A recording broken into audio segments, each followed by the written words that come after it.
नमस्कार। Second year BEd और third year integrated BA BEd BSc BEd के छात्र छात्राओं के लिए ज्ञान एवं पाठ्यक्रम नामक विषय का अध्ययन पिछले दिनों से चल रहा है। आज तक हमने इस विषय में 3 इकाइयाँ पूर्ण की हैं और चौथी इकाई का प्रारंभ आज से हम कर रहे हैं। उस चौथी इकाई का नाम है पाठ्यक्रम योजना एवं संचालन। इस इकाई में हम प्रथम बिंदु आज अध्ययन करेंगे। उस प्रथम बिंदु का नाम है पाठ्यक्रम विकास या निर्माण। पाठ्यक्रम का निर्माण कैसे होता है और उसके संदर्भ में समस्त जानकारियाँ इस बिंदु में दी गई हैं। अंग्रेजी में इसे करिकुलम कंस्ट्रक्शन के नाम से जानते हैं। पाठ्यक्रम का निर्माण, पाठ्यक्रम विकास या निर्माण किसी भी कार्य का एक विशेष क्षेत्र होता है जिसमें अध्यापक से समाज द्वारा ये अपेक्षा की जाती है कि अध्यापक को पाठ्यक्रम की अवधारणा और अधिगम अनुभव और उसका विधिवत चयन और उसका जो डिज़ाइन संबंधी जितने भी कौशल हैं उसकी समस्त जानकारियाँ अध्यापक को होनी चाहिए, जिससे वह पाठ्यक्रम द्वारा समाज के अभीष्ट उद्देश्यों को प्राप्त करने में समर्थ हो सके, सफल हो सके। समाज के जो अभीष्ट उद्देश्य हैं शिक्षा के, उसको उस पाठ्यक्रम के माध्यम से प्राप्त किए जा सके, ये अपेक्षा अध्यापक से होती है। पाठ्यक्रम विकास कार्य में लगे जितने भी लोग हैं उनको पाठ्यक्रम विकास की विभिन्न सोपानों का अनुपालन करना चाहिए या उसका ज्ञान होना चाहिए। उसके जितने भी चरण हैं, स्टेप्स हैं, उसके जो सोपान हैं, उसका उन लोगों को ज्ञान होना चाहिए। इसके लिए अध्यापक को पाठ्यक्रम विकास की पूर्ण प्रक्रिया का ज्ञान भी होना चाहिए। पाठ्यक्रम का डेवलपमेंट कैसे किया जाता है, उसका निर्माण कैसे किया जाता है, उसकी संपूर्ण प्रक्रिया का ज्ञान अध्यापक को होना आवश्यक होता है। शिक्षा की उपयोगिता और सार्थकता तभी मानी जाती है जब वह अपने समाज के द्वारा निर्धारित जो उद्देश्य होते हैं उसको वो पूर्ण करती हो। शिक्षा तभी सार्थक है जब समाज के उद्देश्यों को वो पूर्ण करती हो, अन्यथा वो शिक्षा जो है पूर्णतया निरर्थक मानी जाती है। बिना उद्देश्य की, निरुद्देश्य और जो समाज के जो उद्देश्य हैं उसको पूर्ण नहीं करने वाली शिक्षा निरर्थक है, ऐसा माना जाता है। प्राचीन काल से लगाकर आज तक या वर्तमान काल तक शिक्षा के पाठ्यक्रम के द्वारा शैक्षिक उद्देश्यों को पूर्ण किया गया है। हमेशा ही प्राचीन काल से लगाकर अद्यावधि तक शिक्षा के उद्देश्यों को पाठ्यक्रम के द्वारा पूर्ण किया जाता है, और जब जब शिक्षा के उद्देश्य बदलते हैं तब तब पाठ्यक्रम में भी परिवर्तन किया जाता है, परिमार्जन किया जाता है या उसका विकास किया जाता है, उसका नया निर्माण किया जाता है। तो जब जब शिक्षा के उद्देश्य बदलते हैं तो पाठ्यक्रम का परिमार्जन आवश्यक हो जाता है। तो यही कंसेप्ट इस बात में, इस बिंदु में छिपा हुआ है कि पाठ्यक्रम का निर्माण क्यों आवश्यक होता है।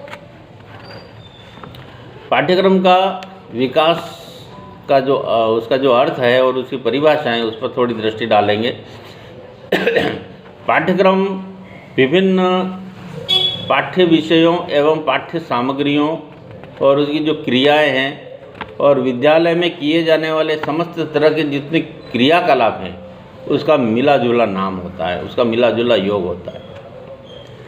विद्यालय में जितने भी क्रियाकलाप चलते हैं और पाठ्य विषयों का अध्ययन अध्यापन किया जाता है, अधिगम किया जाता है, उन सब का मिला जुला नाम जो है वो पाठ्यक्रम होता है, उसका योग होता है।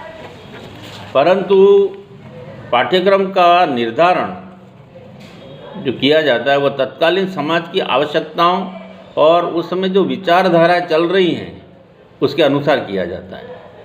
समाज में जो आवश्यकताएं हैं, तत्कालीन समाज की या उस समय के समाज की और उसकी जो विचारधाराएं चल रही हैं उस पर जो है इसका निर्माण आधारित होता है।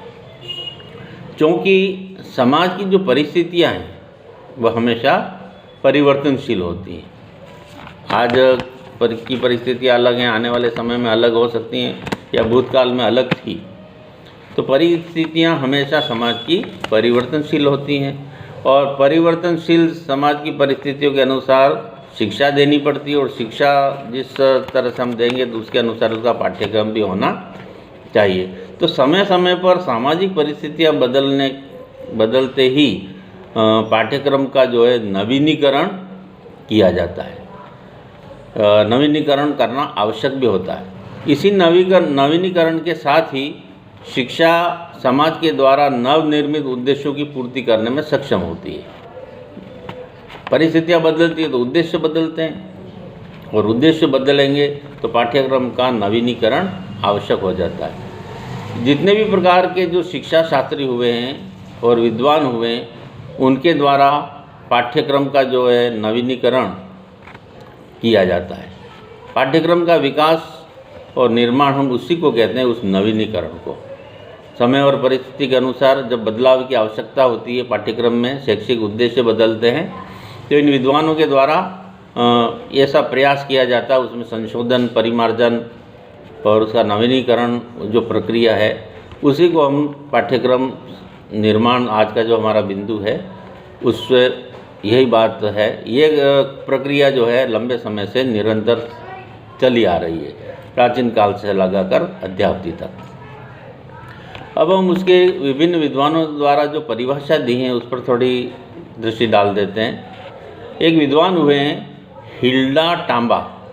हिल्डा टांबा ने अपने विचार व्यक्त किए हैं और कहा है कि पाठ्यक्रम परिवर्तन का अर्थ एक प्रकार से एक संस्था को परिवर्तन करना है। तो पाठ्यक्रम को एक संस्था मानना है। जिस तरह से संस्था में समय समय पर हम परिवर्तन करते हैं वैसे ही परिवर्तन पाठ्यक्रम के लिए किए जाते हैं। दूसरे विद्वान हुए सेलर एवं अलेक्जेंडर। उन्होंने ये कहा है कि विद्यालय पाठ्यक्रम में होने वाले परिवर्तनों में समुदाय, छात्र जनसंख्या, क्षेत्र, व्यावसायिक स्टाफ तथा समाज में हुए परिवर्तन परिलक्षित होते हैं। उस पाठ्यक्रम में ये चीज़ें दिखाई देती हैं या हमें नज़र आती हैं तथा इन सभी परिवर्तनों के द्वारा पाठ्यक्रम परिवर्तन प्रेरित होता है।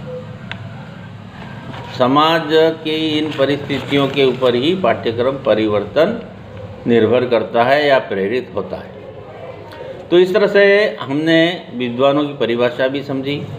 निष्कर्ष रूप में हम ये कह सकते हैं कि पाठ्यक्रम विकास तथा विद्यालय छात्रों के व्यवहार, समाज में होने वाला विकास परस्पर एक दूसरे पर निर्भर करते हैं। पाठ्यक्रम विकास और विद्यालय और छात्रों का जो व्यवहार है, समाज में होने वाला जो विकास है वह एक दूसरे पर निर्भर करता है, अन्योन्याश्रित है, ऐसा हम कह सकते हैं। वर्तमान समय में एक बहुत बड़ी समस्या ये है कि अब तक पाठ्यक्रम विकास के लिए जो प्रयास हुए हैं या पाठ्यक्रम परिवर्तन हुआ है, पाठ्यक्रम का जो परिमार्जन हुआ है वो बहुत न्यून हुआ है या कम हुआ है, ऐसा हम कह सकते हैं। पाठ्यक्रम का परिमार्जन अब तक बहुत ही कम हुआ है, ऐसा हम मानते हैं। पाठ्यक्रम विकास एक अत्यंत प्राचीन और विशिष्ट प्रयत्न माना जाता है या एक विशिष्ट तरह का प्रत्यय माना जाता है। एक कंसेप्ट है ये विशिष्ट तरह का। यह प्रक्रिया निरंतर चलने वाली प्रक्रिया है, अभी हमने बताया। इसका संबंध वर्तमान पाठ्यक्रम के आधार या वर्तमान पाठ्यक्रम का जो सुधार है और उसमें जो परिवर्तन होता है उससे है। पाठ्यक्रम परिमार्जन, पाठ्यक्रम का विकास या निर्माण की जो प्रक्रिया है वह वर्तमान पाठ्यक्रम में सुधार और उसमें परिवर्तन के लिए होती है। इसमें भविष्य की जो आवश्यकता है उसको भी ध्यान में रखा जाता है, समाज की जो अपेक्षा हैं उसको भी ध्यान में रखा जाता है कि किस तरह की शिक्षा हमको देनी है और किस तरह का पाठ्यक्रम हमको चाहिए।